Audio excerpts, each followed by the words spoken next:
Marcus Chen stood in his cramped studio apartment in Chesapeake, Virginia, staring at the canvas before him. At 54, his hands still moved with the precision of a master craftsman, each brushstroke deliberate and meaningful. The morning light filtered through dusty windows, illuminating years of unsold paintings that lined the walls, each one a testament to dreams deferred but never abandoned. For 23 years, Marcus had been the invisible backbone of the Chen family. To the outside world, he was just another struggling artist, a father who couldn't quite make ends meet, a man whose greatest achievement seemed to be showing up to family gatherings in the same worn jacket he'd owned for a decade.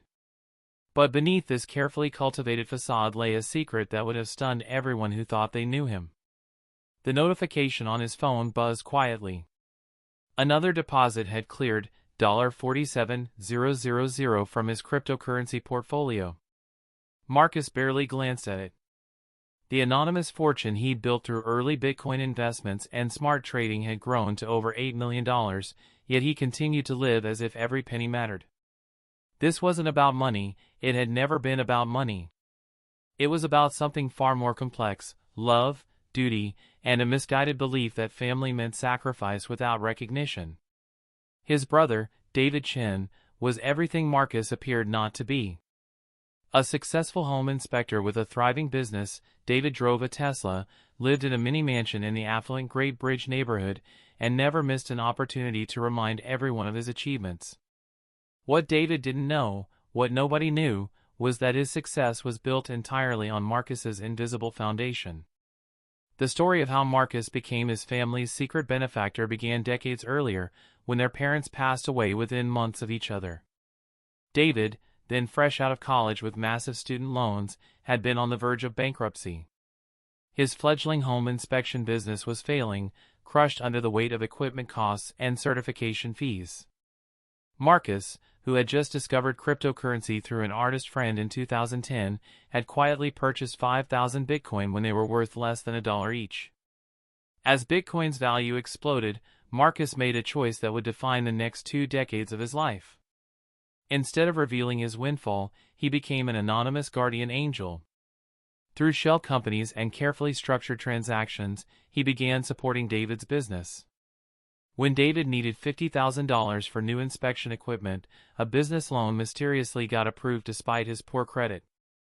When David's mortgage was about to go into foreclosure, an accounting error at the bank suddenly showed payments that had been misplaced.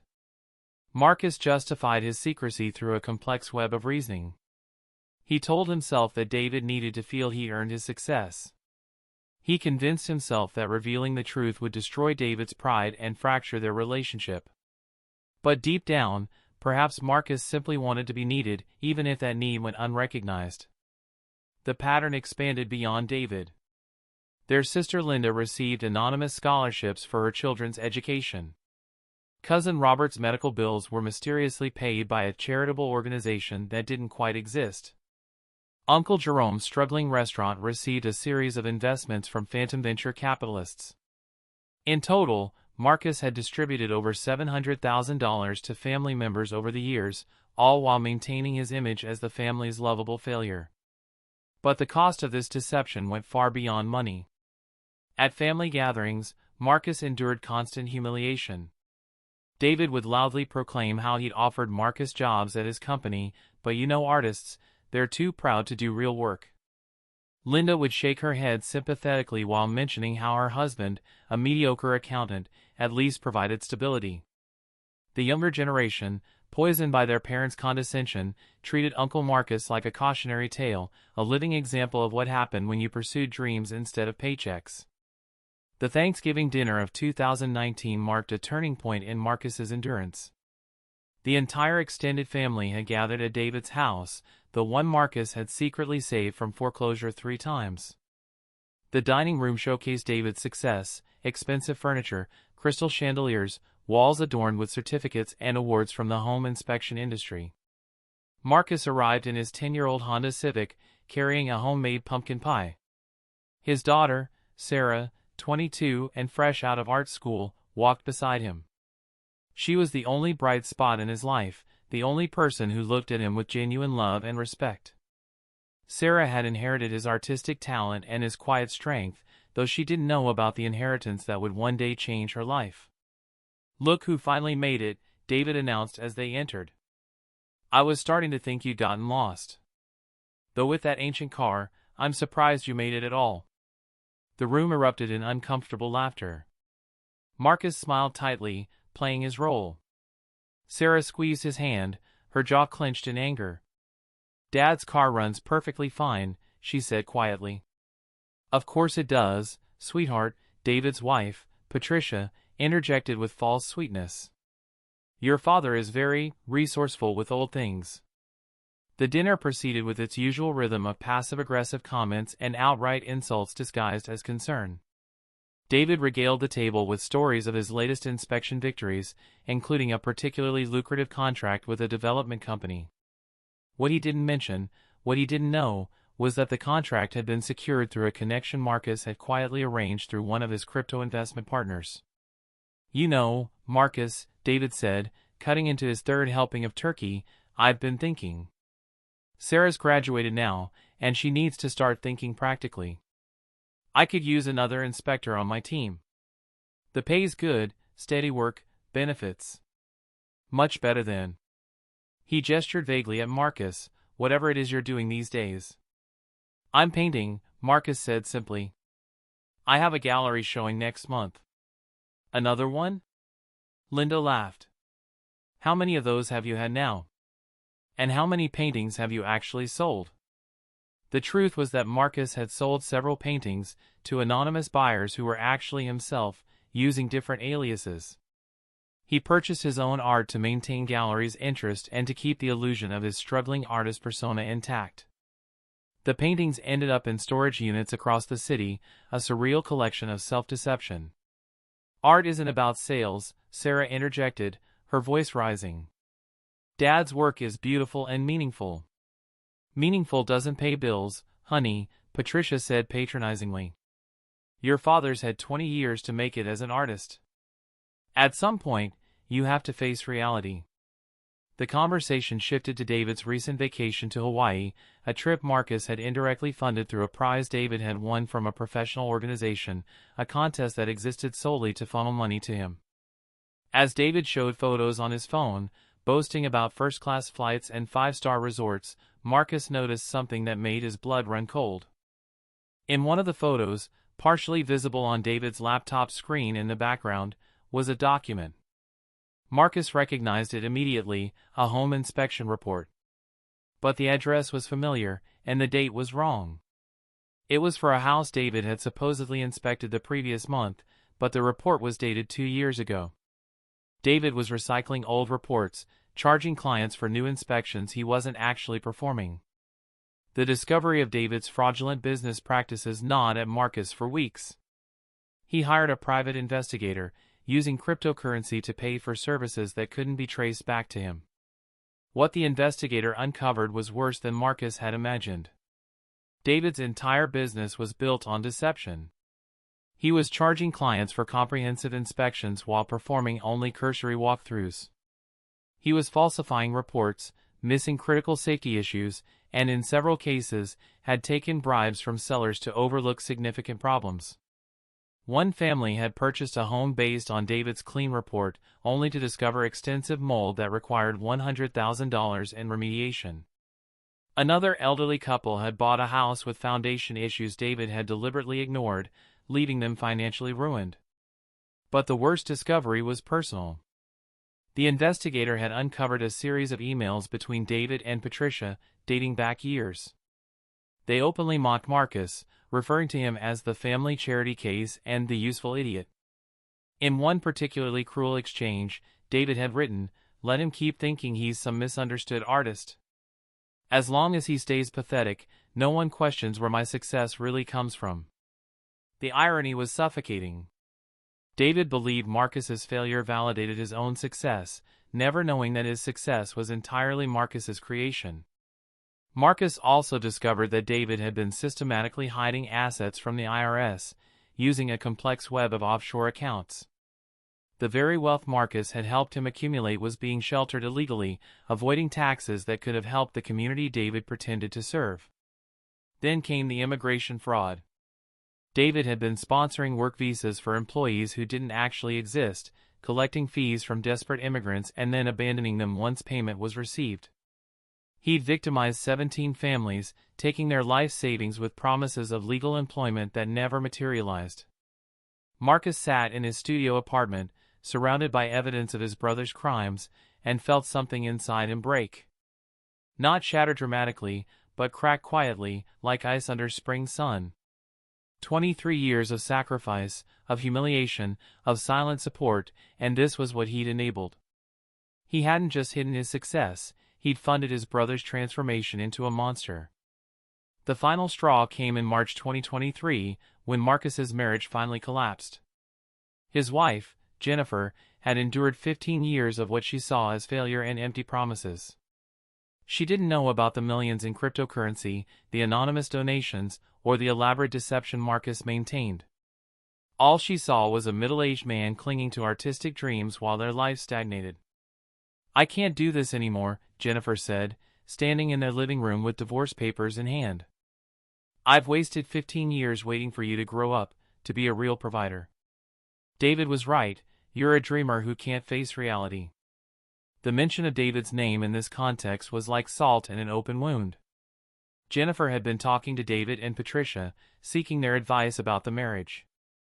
They'd filled her head with stories of Marcus's failures, his refusal to take real jobs David had offered, his stubborn pride that kept the family in poverty.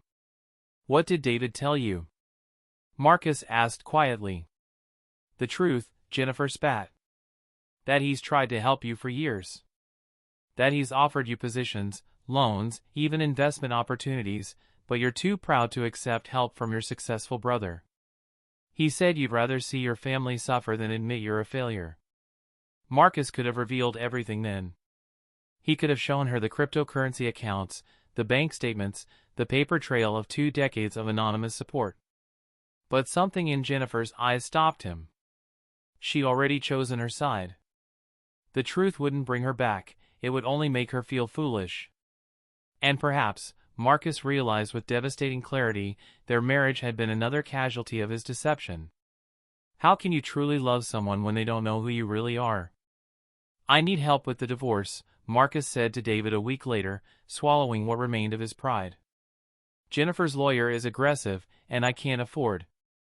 "Marcus," David interrupted, his voice dripping with false sympathy, "you know I'd love to help, but Patricia and I have discussed it, and we think this might be the wake-up call you need.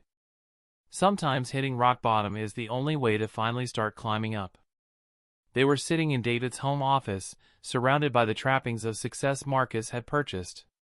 Photos of David with city officials, awards from business organizations, a framed first dollar from his company, all of it built on Marcus's invisible foundation.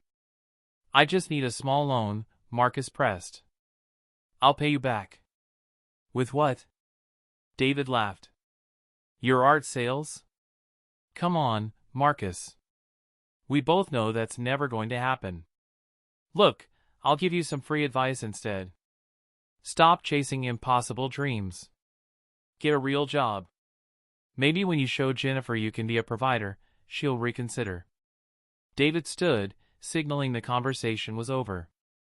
As Marcus turned to leave, David added, "Oh, and Marcus? Maybe skip the family Easter gathering. It might be awkward with everything going on, and we want to keep things pleasant for the kids." Walking to his car, Marcus felt something he'd never experienced before, a cold, calculating rage. Not hot anger that burns out quickly, but something deeper, more patient. For the first time in 23 years, Marcus began to plan not for his family's success, but for their education and consequences. Over the next 3 months, Marcus methodically prepared his revenge. He hired forensic accountants through anonymous crypto payments to document every illegal transaction David had made. He gathered testimony from David's victims, promising them justice without revealing his identity. He compiled evidence of the immigration fraud, the tax evasion, and the inspection fraud into neat, irrefutable packages. But Marcus's plan went beyond simple exposure. He wanted David to experience the same systematic dismantling of identity that he'd inflicted on others. This required careful orchestration. First, Marcus began selling his cryptocurrency holdings, converting digital assets into traditional investments that couldn't be traced back to him. He established trust funds for Sarah and Jennifer. Despite everything, he wanted them protected from the coming storm. He also set aside funds for David's legitimate employees who would lose their jobs when the business collapsed. Second, he began creating a paper trail that would lead investigators to David's crimes without implicating himself. He leaked information to a journalist investigating home inspection fraud, ensuring they would discover David's recycled reports. He anonymously tipped off an immigration lawyer about the visa scam, providing just enough information to start an investigation. Third, and most importantly, Marcus began his transformation. He joined a gym, bought new clothes, and started attending art events not as a struggling artist but as a serious collector. He kept these changes subtle at first, nothing that would raise immediate suspicion, but enough to establish a new identity for when the mask finally came off. During this time, Sarah noticed the changes in her father. "Dad, you seem different lately," she said during one of their coffee meetings. "Happier, maybe?" Which is weird, considering the divorce.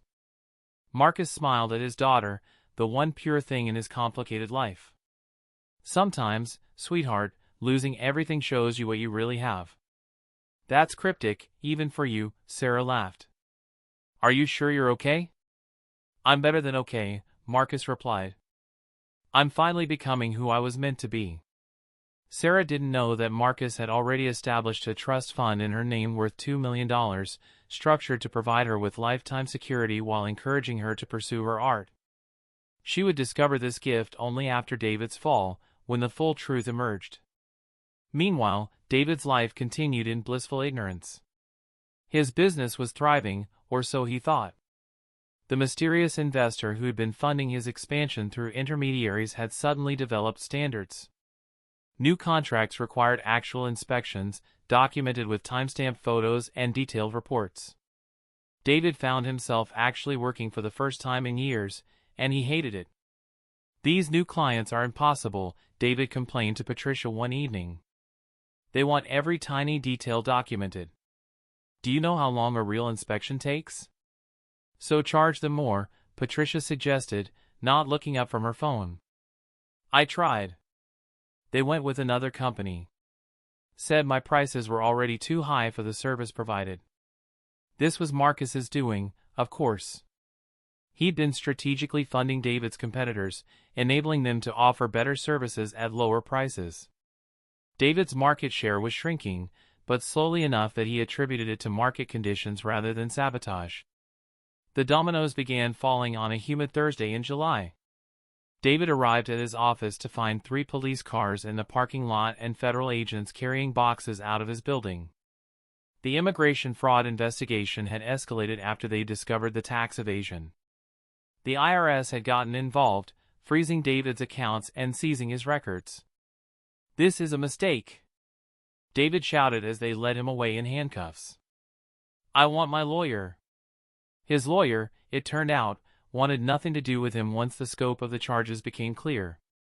The retainer David thought he had on account had mysteriously vanished. Marcus had redirected it to the families David had defrauded, anonymously of course.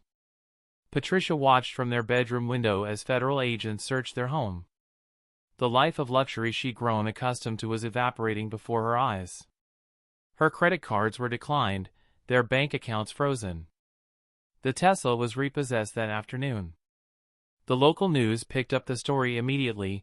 Prominent Chesapeake home inspector arrested in multi-million-dollar fraud scheme. The journalist Marcus had been feeding information to had timed their exposé perfectly, revealing not just the criminal charges but the pattern of false inspections that had left dozens of families in financial ruin. Marcus watched the news from his studio, feeling neither joy nor sadness, just a cold satisfaction. Justice, he realized, wasn't about revenge. It was about balance, and for 23 years, the scales had been tipped in David's favor through Marcus's misguided generosity.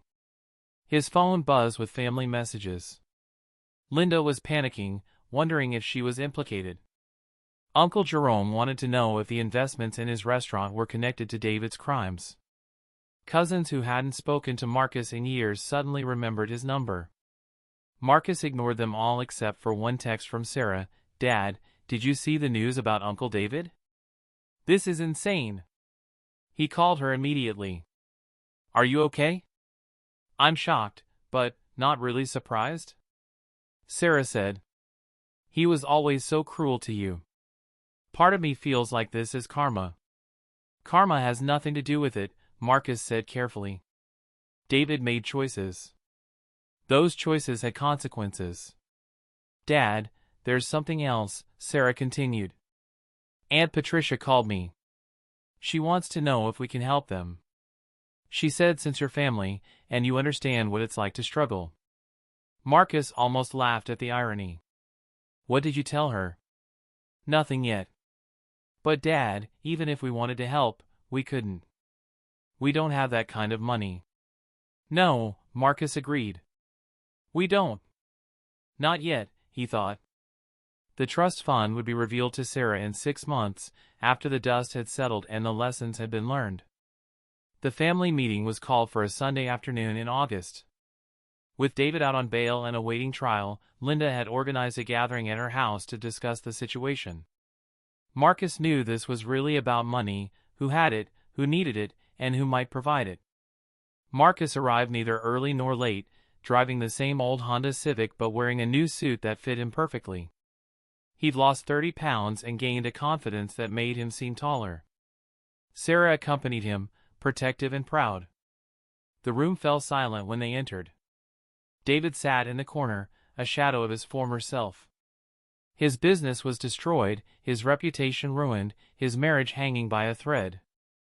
Patricia sat apart from him, her designer clothes replaced by department store basics, her face drawn and bitter. "Marcus," Linda began awkwardly, "thank you for coming. We're family, and families support each other through difficult times." "Interesting perspective," Marcus said calmly, taking a seat. "Where was that support during my divorce?" "That was different," David started. "Was it?"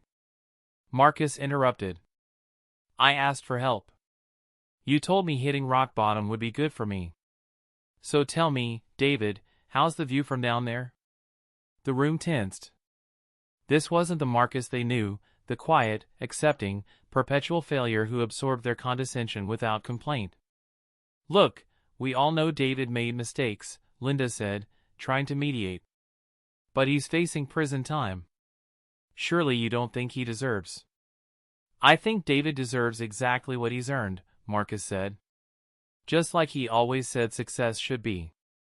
"Easy for you to say," Patricia spat. "You've never had anything to lose." Marcus smiled then, a genuine smile that confused everyone in the room. "You're right, Patricia. I'd never had anything to lose. Because I gave it all away. Freely. Anonymously. For 23 years. He pulled out his phone and connected it to Linda's smart TV. "I want to show you all something." The screen filled with bank statements, transaction records, and cryptocurrency accounts. The room gasped collectively as they saw the numbers, millions of dollars, carefully tracked and documented. "Every loan that saved your business, David? That was me. The scholarship funds for your kids, Linda? Me. The investment in your restaurant, Jerome? Also me. For 23 years, I've been the invisible foundation holding this family's financial house together." David's face went white. "That's impossible. You're a struggling artist. You can't even afford—" "I can afford anything," Marcus said quietly. "I chose to live simply. I chose to support my family secretly because I thought that's what love meant, sacrifice without recognition. But you taught me something valuable, David. You taught me that kindness without boundaries enables cruelty." "If this is true," Patricia said, her voice shaking, "then you have to help us. You can't let David go to prison. Not after everything." "Everything what?" Marcus asked. "Everything you've done for me? The constant humiliation? The public mockery? The way you poisoned my wife against me? Or how about the 17 immigrant families David defrauded? Should I help him avoid consequences for them too? You set me up, David whispered, the realization dawning. The investigation, the timing, you orchestrated this. No, Marcus said firmly. You orchestrated this with every fraudulent report, every bribe, every crime. I just stopped protecting you from yourself. He stood to leave, then turned back. Oh, and David? Remember all those job offers you claimed to make me? The ones I was too proud to accept? I've checked with your former employees. Those offers never existed. You invented them to make yourself look generous. So really, we're both fiction writers. The difference is, I never pretended otherwise. The fallout from Marcus's revelation was immediate and devastating. The family fractured completely. Linda, humiliated by the knowledge that her condescension had been directed at her secret benefactor, cut contact with everyone. Jerome closed his restaurant and moved to another state. The extended family chose sides, but there were no winners in this war. David's trial proceeded relentlessly. Without Marcus's invisible support, he couldn't afford competent legal representation. The public defender assigned to his case was overwhelmed and underqualified. David was convicted on multiple counts of fraud and tax evasion, receiving a 5-year federal prison sentence. Patricia filed for divorce before the trial ended, but there were no assets to divide. The house was seized, the cars repossessed, the bank accounts emptied by legal fees and restitution payments. She moved in with her sister in another state. Her social media presence, once a constant stream of luxury and superiority, went permanently dark. Marcus, meanwhile, began living authentically for the first time in decades. He rented a better apartment, though still modest by choice rather than necessity. He started showing his art under his real name, no longer needing to maintain the fiction of failure. His work, freed from the psychological burden of his double life, flourished with new creativity and depth. The art world, it turned out, had always recognized his talent. What had held him back wasn't lack of skill but lack of confidence, the same confidence David had systematically destroyed while unknowingly living off Marcus's success. Within 6 months, Marcus had his first genuine gallery showing, with pieces selling for significant sums to collectors who knew nothing of his wealth. Sarah discovered the trust fund on her 23rd birthday, along with a letter from Marcus explaining everything. She cried for hours, not from joy at the money, but from understanding the depth of her father's sacrifice and the pain he'd endured. "Why didn't you tell me?" she asked when they met for coffee the next day. "Because I wanted you to love me for who I was, not what I could give you," Marcus replied. "It's the one thing I got right in all of this mess." "You got more than that right, Dad. You showed me that integrity isn't about being perfect.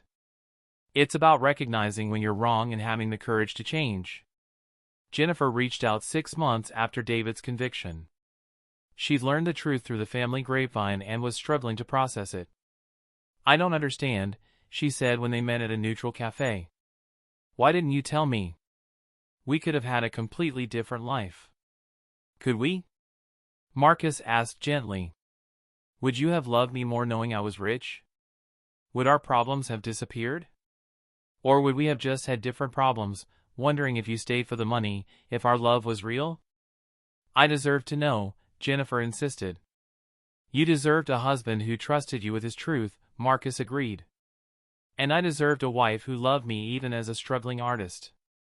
We both deserved better than we gave each other." They parted amicably, the anger replaced by a sad understanding that their marriage had been another casualty of Marcus's elaborate deception. 2 years passed. David was released early for good behavior, emerging into a world that had moved on without him. His professional licenses were revoked, his reputation destroyed. He found work as a day laborer, the kind of job he'd once mocked Marcus for considering. Marcus learned about David's release through Linda, who'd tentatively reached out to apologize. She'd spent 2 years in therapy, confronting her own role in the family's toxic dynamics. "He's living in a halfway house," Linda told Marcus over lunch. "Patricia didn't wait for him. He has nothing." "He has what I had for 23 years, Marcus replied. The opportunity to rebuild from nothing. Don't you feel any guilt? Linda asked. I feel many things, Marcus admitted. Guilt for enabling his crimes for so long. Sadness for the family we could have been. Relief that the lie is over. But mostly, I feel free. A month later, Marcus received a letter from David. It was short, clearly written and rewritten many times. Marcus. I don't expect forgiveness. I don't deserve it. I've had 2 years to think about everything, what you did for me, what I did to you, what I became because of both. You were right. I was a fiction you wrote into existence. Without your money, I was nothing. But that's not the worst part. The worst part is that I knew something was helping me all along. I felt it. Instead of being grateful to the universe or working harder to deserve it, I became cruel and entitled. I'm working construction now. Honest work. Hard work. The kind I used to mock you for considering. It's the first real thing I've done in 20 years. I don't want your money. I don't want your forgiveness. I just wanted you to know that I finally understand the weight you carried. The strength it took to carry it alone. Your brother, if I can still call myself that. David. Marcus read the letter 3 times before responding with his own. David. We were both fiction writers, creating characters we thought the world wanted to see. The difference is, your fiction hurt people. Mine only hurt me. I don't forgive you, that's not mine to give. The families you defrauded, the immigrants you scammed, the clients you endangered, they're the ones whose forgiveness you need to earn. But I do release you. From my anger, from my expectations, from the story I wrote for both of us. Build something real this time. Not for me, not for the family, but for yourself. That's the only success that matters. Marcus. 5 years after the revelation, Marcus stood in his new studio, a proper space with good lighting and room to work on large canvases. His latest exhibition, titled Invisible Foundations, had sold out on opening night. The paintings explored themes of hidden support, secret strength, and the masks we wear for those we love. Sarah had become a successful artist in her own right, her work informed by her father's story but not defined by it. She used part of her trust fund to establish a foundation helping struggling artists, those who, like her father once was, were talented but trapped by circumstances. The Chen family remained fractured but not destroyed. Linda had rebuilt her life with hard-won humility. Jerome had found success with a food truck, starting small and honest. Even David, according to occasional reports, was steadily rebuilding, not to his former heights, but to something more solid and real. Marcus had learned to date again, this time without secrets. His new partner, Rebecca, was a gallery owner who'd known about his wealth from the beginning. Their relationship was built on transparency, something Marcus now valued above all else. One evening, while working on a new piece, Marcus's phone buzzed with a text from an unknown number. The message contained just a photo, David, in work clothes, standing next to a house he'd clearly helped build. He was smiling, genuinely, perhaps for the first time in years. There was no message, just the image. Marcus looked at the photo for a long moment, then returned to his painting. The canvas before him was nearly complete, a portrait of a family dinner, but one where everyone's face was both masked and revealed, showing the dual nature of family love and family pain. He added one final detail, a figure in the background, barely visible, holding up the foundation of the house they all sat in. The figure's face was turned away, anonymous, but its posture suggested both exhaustion and liberation. Marcus stepped back to examine his work. It was honest, painful, and beautiful. It was the truth he'd never been able to tell while living the lie. And for the first time in his life, Marcus Chen felt genuinely, completely successful.